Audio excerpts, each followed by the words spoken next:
ये हाल ही में जो बयानात मैं सुन रहा हूँ इमरान खान साहब के, जिसमें वो धांधली के इल्ज़ामात लगा रहे हैं और वो मिस्टर एक्स मिस्टर वाई का हवाला भी दे रहे हैं, तो मुझे नहीं मालूम आपने मेरा इंट्रो सुना या नहीं सुना, लेकिन मैं इंट्रो में यही कह रहा था कि थोड़ी हिम्मत करें, खुल के नाम ले लें और अगर आपके पास सबूत हैं तो वो भी सामने ले आएँ, फिर हम भी खुल के शो करेंगे, बात करेंगे, नामों के साथ करेंगे, सबूतों के साथ करेंगे।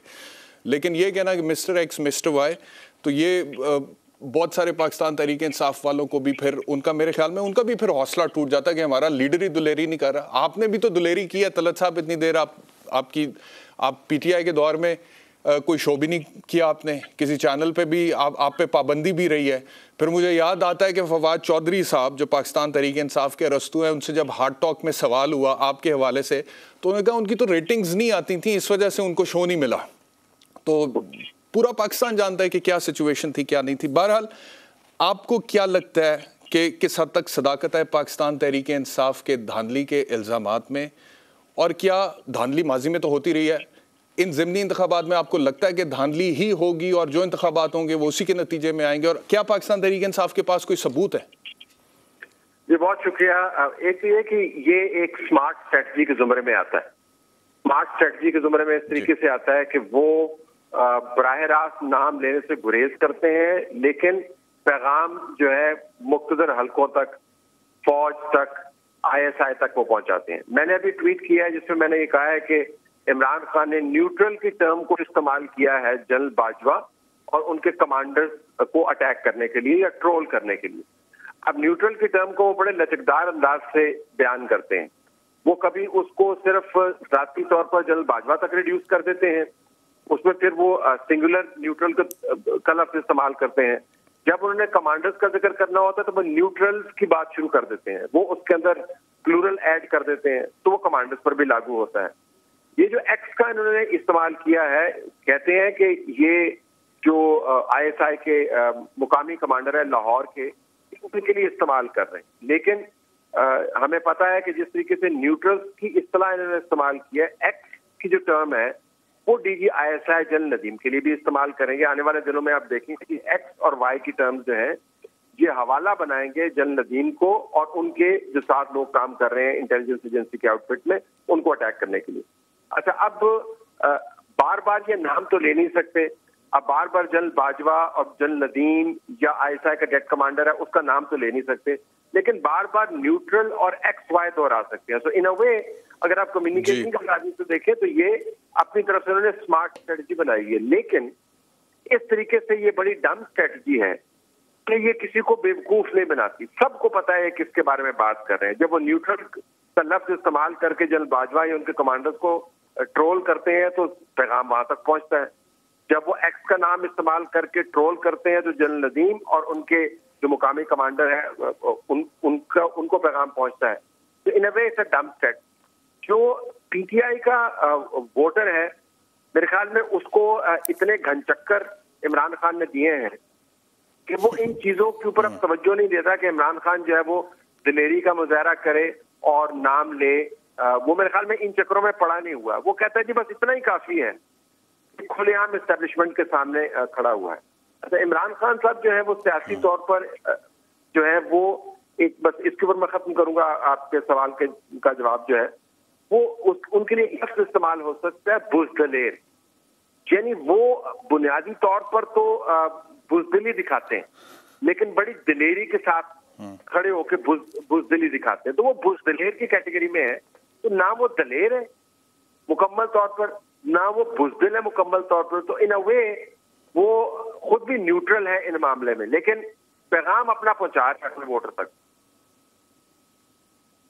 ठीक है। अच्छा तल साहब, अब सवाल ये पैदा होता है, जिस तरह आपने कहा कि जी वो इन शख्सियात को टारगेट करते हैं, तो अगर वो इन शख्सियात को टारगेट कर रहे हैं और अगर वो इस तरह से कुछ टर्म्स इस्तेमाल करके इनको टारगेट कर रहे हैं, तो सवाल यह है कि क्या इमरान खान साहब के पास सबूत है?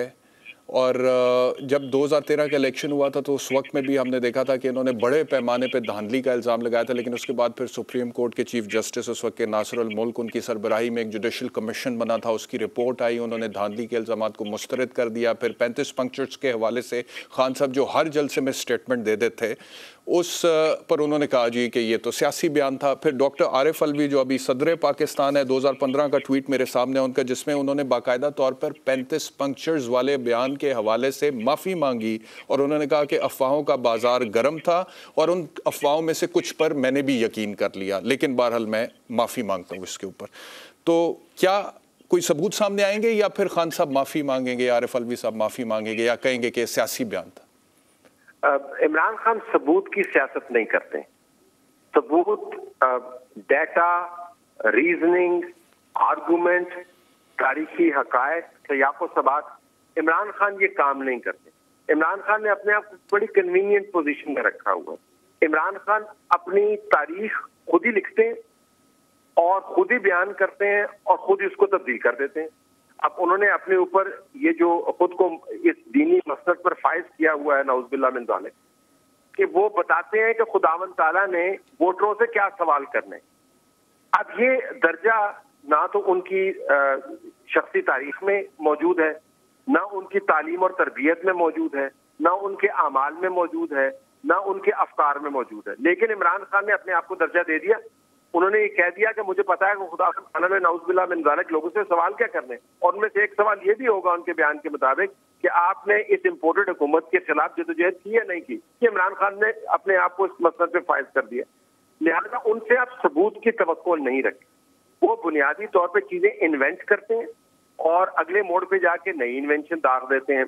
तो चूंकि पाकिस्तान के अंदर उनका एक बड़ा strong faith based, fact based नहीं, फेथ बेस्ड वोटर बन गया है, वो उनकी इन हरकत और सकनात पर ज्यादा तवज्जो नहीं देता। तो इस वक्त मुझे तो ये लगता है कि इमरान खान जो है अपने वोटर से मुखातिब है और जो इस्टेब्लिशमेंट है उसको रिडिक्यूल करने में वो काम कर रहे हैं। आपको पता है जब वो रिडिक्यूल करते हैं, ये क्रिकेट के अंदर रैगिंग बहुत ज्यादा होती है। जिसको बहुत अच्छा बैट्समैन खेल रहा हो तो आप कहें कि यार तू तो बिल्कुल फारग आदमी है, कोई बहुत अच्छा बॉलर बॉल कर रहा तो आप कहें यार तुझे गेंद ही नहीं करनी आती। उसका हकीकत से कोई ताल्लुक नहीं है, ये तवा लगाना होता है। तो इमरान खान अपनी तरफ से इस्टेब्लिशमेंट के साथ साई वॉर कर रहे हैं और अपने वोटर को वो चीज फीड कर रहे हैं जो उन्होंने हमेशा फीड की और अभी तक उनका वोटर उनके साथ नजर आ। एक सवाल तलत साहब मीडिया के हवाले से, मीडिया का क्या फ्यूचर देख रहे हैं आप इस मुल्क में, गिवन द फैक्ट के सहाफ़ियों पे पाबंदियां भी लगी, हर दौर में ही तकरीबन लगी, और गिवन द फैक्ट के तशद्दुद भी हुआ, पिछले दौर में भी हुआ, इस दौर में भी हो रहा है, और फिर एट द सेम टाइम हम ये देखते हैं कि एक बड़ा क्लियर कट डिवाइड है, तकसीम है मीडिया के अंदर। कुछ मीडिया के लोग ऐसे हैं जो कि अगर पाकिस्तान तहरीक इंसाफ को सपोर्ट करते हैं तो they are PTI more than the PTI itself, and then I find some people कि अगर वो PMLN को सपोर्ट करते हैं तो they PMLN more than the PMLN itself. मेरा जो अंडरस्टैंडिंग है वो तो यही है कि इशू टू इशू हमने देखना है कि कौन कहाँ पर दुरुस्त है, और जो दुरुस्त है उसको अप्रिशिएट कर देना है, जो गलत है उस पर तनकीद करनी है। और मीडिया का तो सोसाइटी में काम ही वॉच डॉग का है जो टेक्स्ट बुक्स में लिखा हुआ है। तो ये जो कैंपिंग हो गई है मीडिया के अंदर, मैं इस कैंप में हूँ और फिर उसी कैंप में हूँ और उसी कैंप के साथ रहूँगा और उसी को सपोर्ट करूँगा कम वॉट में। तो गिवन द फैक्ट कि ये हो रहा है, और फिर मैं देख रहा था आज मुराद अली शाह साहब का स्टेटमेंट, उन्होंने बाकायदा तौर पे कहा मैं मीडिया ओनर से ये रिक्वेस्ट करता हूं, और फिर आगे जो भी उनका स्टेटमेंट था रिपोर्टिंग के हवाले से, यानी कि उन्होंने ये नहीं कहा कि मैं मीडिया से ये रिक्वेस्ट, मीडिया को ये कहता हूं या एंकर्स को या रिपोर्टर्स को या प्रोड्यूसर्स को, उन्होंने कहा मैं मीडिया ओनर से ये कहता हूँ। मेन स्ट्रीम मीडिया का फ्यूचर है क्या इस मुल्क में तलत साहब? देखें, जो डिवीजन है राय की मीडिया में वो पाकिस्तान स्पेसिफिक नहीं है। अगर आप अमेरिका को देखें तो ट्रंप के दौर के अंदर there was a clear division के मेन स्ट्रीम मीडिया जो है वो स्प्लिट हुआ था। एक ट्रंप वाला मीडिया था और एक डेमोक्रेट्स वाला मीडिया था, और दोनों के अंदर बड़ी शदीद किस्म की टसल होती थी। पाकिस्तान में ज़ाहिर है वो नेक्स्ट लेवल के ऊपर चला गया। अब ये कैंपेन मोड के अंदर चले गए हैं।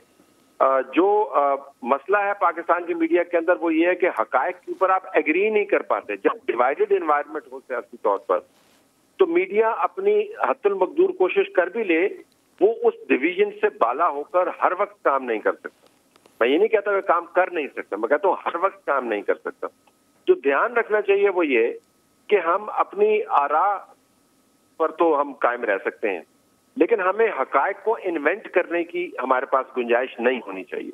बदकिस्मती से पाकिस्तान में जो नेक्स्ट लेवल पे आप चले गए हैं कि आप फिक्शन को फैक्ट के तौर पर सामने लेके आते हैं, आप झूठ को सच बनाकर पेश करते हैं। एक ऐसा रास्ता जो अब फ्रैंकली बैनुल-अक़वामी तौर पर हमारे लिए एक तमस्खुर का बायस बन गया है, उसको लेके हमने पाकिस्तान के अंदर हिजान बर्पा किया हुआ है और लोग लगे हुए हैं और उसके ऊपर कैंपेन कर रहे हैं। तो पाकिस्तान में मीडिया की जो डिवीजन है वो अनहोनी नहीं है, हिंदुस्तान में भी रही है, तुर्की के अंदर रही है, अमेरिका में है। अगर बरतानिया का मीडिया देख लें तो हालिया क्राइसिस के अंदर उनमें अंदर भी उनको डिवीजन नजर आती है। लेकिन पाकिस्तान में जो कैंपेन मोड में चंद लोग चले गए हैं, मेरे ख्याल में वो सहाफत के दायरे से बाहर चले गए हैं। तो ऐसे लोगों को हम यही कह सकते हैं कि फिर आप सहाफत ना करें, फिर आप पॉलिटिकल प्रोपेगेंडा और कैंपेन की बाकायदा एजेंसीज खोल लें और उनके मालकान भी उनको असिस्ट करें, ताकि हमें ये तफरीक तो बरकरार रखने में मुश्किल ना हो कि वो कहने को सहाफी हैं लेकिन असल में तो वो कैंपेन कर रहे हैं।